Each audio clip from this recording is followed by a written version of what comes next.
Aujourd'hui, nous sommes là pour parler d'un problème que l'on vit depuis un certain moment. Et il s'agit notamment de la commande que le président Macky Sall avait faite à l'envers de notre ministère de tutelle, le MAER. Donc en fait déjà, il y a environ 2 mois, le syndicat des chercheurs était sorti pour dénoncer un peu la gestion administrative de la direction générale à l'endroit de l'ISRA. Une gestion qui actuellement est en train d'entraîner le départ des chercheurs. Donc suite à plusieurs sorties déjà en décembre à la suite d'un conseil des ministres, dont le communiqué n'a pas été diffusé à tous, le président avait interpellé le MAER pour répondre aux questions de l'ISRA. Et au mois de mars, il y a eu maintenant un communiqué qui est officiellement sorti. Je vais lire ce communiqué-là. Je le cite. Sur la question donc liée au développement de la recherche agricole pour asseoir notre souveraineté alimentaire, un des axes du plan de relance de l'économie nationale, le président de la République insiste sur l'importance qu'il accorde à ce volet pour améliorer les productions concernant toutes les spéculations. Le chef de l'État demande dès lors au ministre de l'Agriculture et de l'Équipement rural de lui proposer avant la fin du mois d'avril 2022 un plan d'urgence de transformation de la recherche agricole en cohérence avec nos objectifs de souveraineté. Le président de la République invite dans cette perspective le ministre de l'Agriculture à actualiser dans le consensus les missions, l'organisation, le fonctionnement de l'Institut sénégalais de recherche agricole ainsi que le statut des chercheurs en activité dans ces structures stratégiques. Donc c'est suite à ce conseil de ministres-là qui a donné instruction au MAER de travailler sur ces documents, que le MAER, connaissant la place stratégique que l'ISRA joue dans la recherche agricole à l'échelle nationale, mais dans la recherche même au niveau du département du MAER, donc le MAER s'est retourné au niveau de la direction générale pour lui demander d'organiser des concertations, vraiment pour travailler dans le consensus, pour produire ces documents-là. Ce qui nous a réunis à Saly. Et lors de cette réunion, le syndicat des chercheurs qui était conscient vraiment des enjeux, on a déposé nos armes pour les rejoindre financièrement, on a contribué, mais également pour participer à la réflexion en tant que chercheurs pour l'avenir de l'institution qui nous concerne tous.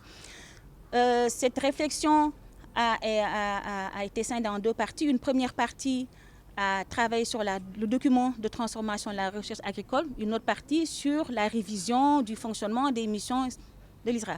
C'est une réflexion qui a été consensuelle parce que quasiment tous les DG, tous les départements du MAER ont participé, des ministères partenaires, ministère de la Finance, ministère des Finances plutôt, de la Pêche, de l'Environnement ont participé, l'université a pris part, des anciens secrétaires généraux ont pris part, donc vraiment c'était une réflexion qui était très intense et tout.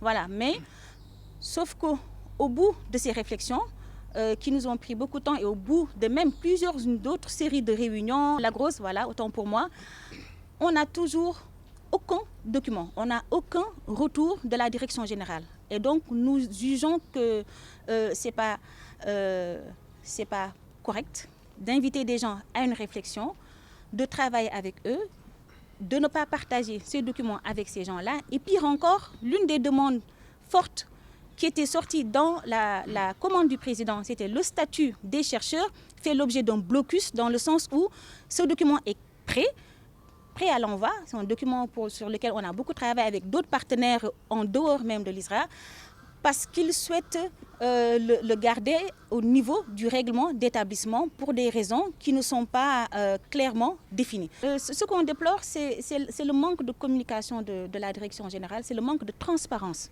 de cette direction générale, c'est le blocus, c'est eux. Quand je dis la direction générale, c'est le DG et son SG, son staff, qui détiennent par devers eux ces documents-là. Et l'un des documents, semble-t-il, a été transmis, le document sur la transformation de la recherche agricole a été transmis au MAER, mais on n'a aucun retour, nous. On n'a aucune version de ces documents-là. La suite de ce point de presse, en fait, on va dérouler un plan d'action. On espère déjà qu'à l'issue de ce point de presse, parce qu'on a envoyé une demande d'audience au MAER, justement pour lui adresser ces questions-là. On n'a pas encore reçu de réponse. Donc on espère déjà qu'à la suite de ce point de presse, le maire va nous recevoir et que les problèmes seront réglés, mais qu'en dehors déjà de ce fait ponctuel-là qu'on vit, cette attente qui va changer, pas seulement la vie des chercheurs, mais également la vie de tous les agents. Parce que pour autant le statut des chercheurs concerne les chercheurs, pour autant le règlement d'établissement concerne tout le service d'appui, aussi bien technique, scientifique qu'administratif et comptable. Ce serait vraiment inédit qu'à l'ISRA, que les chercheurs en arrivent à faire la grève. On espère vraiment, parce que la recherche est stratégique au Sénégal. On ne fait pas que la recherche, on forme également des étudiants. Et bon, le maire est bien placé pour savoir quelle est l'importance de l'ISRA dans son département. Et c'est bien pour ça qu'il a confié cette tâche-là à l'ISRA.